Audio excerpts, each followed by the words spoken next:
this is a stream bank that we have here at Highland Hill Farm, and it constantly was eroding the stream bank on the side here, and so we planted some Redtwig dogwoods.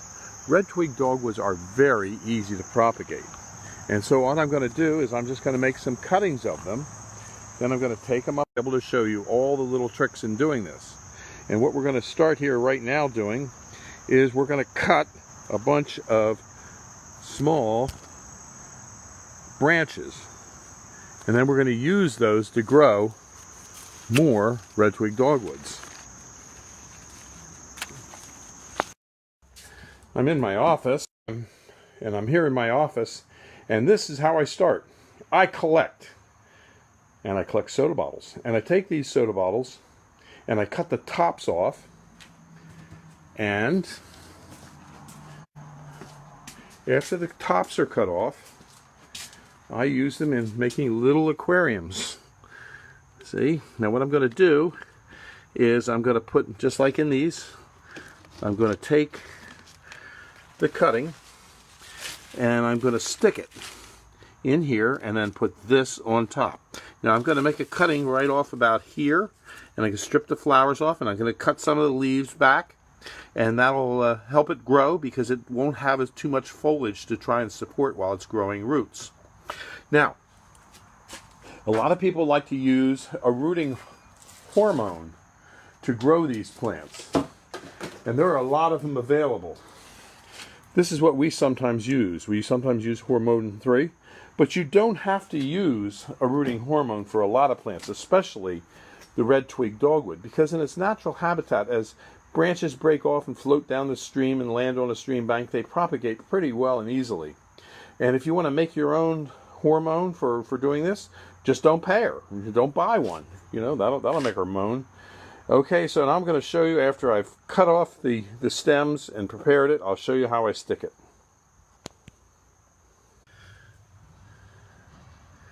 Now I've prepared the small cutting for sticking. And notice I've cut the leaves off a little bit so they don't have as much to support.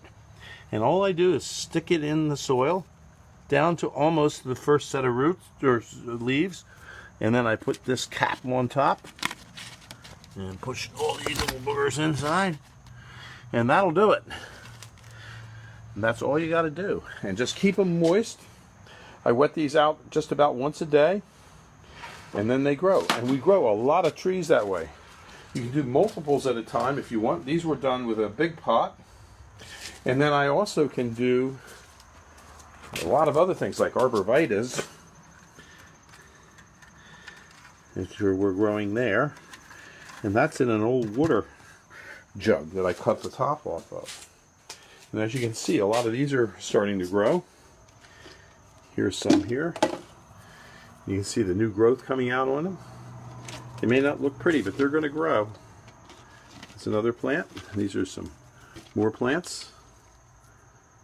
That's a weed. Don't need that. But there's 3 more plants growing. And some lilacs growing. And that's a viburnum. And you can see it's starting to put roots out. See the roots? Now stick that back in there so it grows again. But it's a very easy way to propagate your plants. If you have any questions on how to propagate plants, you can call me at Highland Hill Farm. This is Bill. We grow thousands of trees and shrubs. You can buy them from us, or you can propagate your own. I prefer to propagate because it's cheaper. But if you need to buy some, we are available. And this weekend, we have a special at Highland Hill Farm. If you stop out and you're a hunter and you have a habitat project, we will have a free dawn redwood for you.